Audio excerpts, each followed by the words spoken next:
Alors on met maintenant le cap sur l'Atlantique, direction les Açores.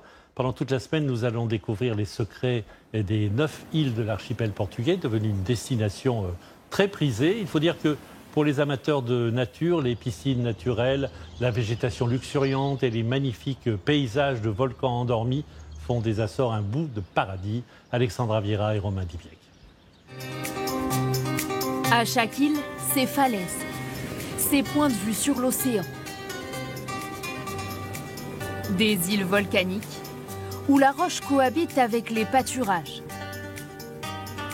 Certains y font pousser la vigne au pied de la montagne, d'autres s'affairent autour du poisson frais sur le port. Un archipel toujours ancré dans ses traditions. Prenons la mer à la découverte de ces îles portugaises, perdues au beau milieu de l'océan Atlantique.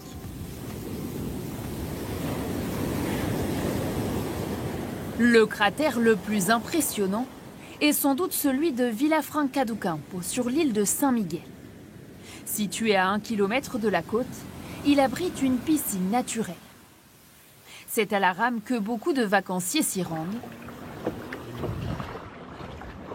30 minutes d'effort pour un dépaysement total. En kayak, on est plus proche de la nature.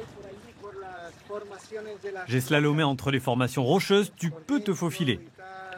Il faut ramer un peu fort pour s'approcher, mais c'est super sympa. Cet ancien volcan sous-marin cache également des trésors sous ses eaux cristallines. Je pense que je vais sauter directement, comme ça. Les nombreuses failles dans le sol font le bonheur des petits poissons à la recherche d'une bonne cachette. Une découverte pour ces Portugais du continent qui testent le snorkeling pour la première fois. J'ai réussi à voir un poulpe, une étoile de mer et plein de petits poissons. J'ai beaucoup aimé. Si l'on peut découvrir ce cratère de très près, mieux vaut garder ses distances du côté de Furnas. C'est impressionnant, la température qu'il doit y avoir là.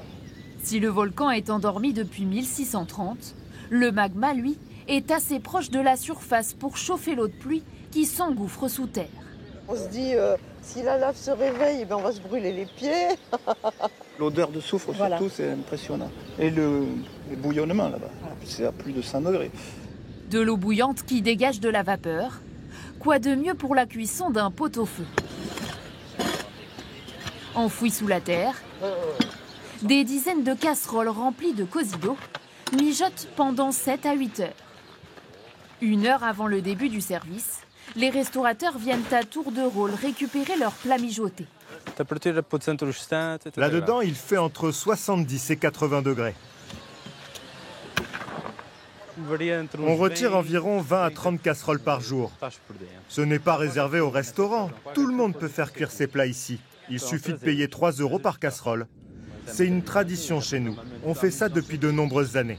Il est préférable de commander son plat à l'avance. Ce jour-là, dans ce restaurant, 15 personnes ont réservé la spécialité locale. Il y a de la viande de porc, du bœuf et du poulet. Et du chorizo, évidemment. Pour les légumes, du chou, des pommes de terre et des carottes. Des ingrédients qui rappellent notre pot-au-feu français. C'est la cuisson qui fait toute la différence pour José Amaury. Ce plat est cuit comme on le faisait à l'époque, dans de grosses marmites. De nos jours, cuisiner à la cocotte vapeur n'a aucun intérêt. La nourriture n'a pas du tout la même saveur. Des saveurs qui surprennent même le palais des connaisseurs comme ces Portugais, pourtant habitués à ce plat traditionnel. Ici, c'est cuit sous terre. C'est ça qui lui donne ce goût particulier. Nous, on ne pourra jamais refaire la même recette. L'île de Saint-Miguel regorge d'autres trésors volcaniques. Au cœur du parc Terra Nostra, un drôle de bassin attire les visiteurs. Tout ressemble à une piscine classique, il y a même un sauveteur. Mais ici, la baignade est un peu plus chaude qu'ailleurs. L'eau est à 42 degrés. Elle arrive directement de la source. Elle entre ici totalement transparente, mais c'est la forte concentration en fer qui la colore. À Furnas, les sources d'eau thermale sont réputées. On venait déjà s'y baigner au XVIIIe siècle. Dans le centre-ville, à l'époque, il y avait des maisonnettes en bois pour que les gens de la haute bourgeoisie et de la noblesse puissent se changer et se baigner. Chaque famille avait sa petite cabane. On disait alors que s'y baigner était bon pour la santé. Des bienfaits qui ne sont pas pour déplaire à Lise et Tiphaine, venues de Normandie. C'est hyper agréable, ça détend vraiment les muscles. Je pense qu'on pourrait y rester plusieurs heures.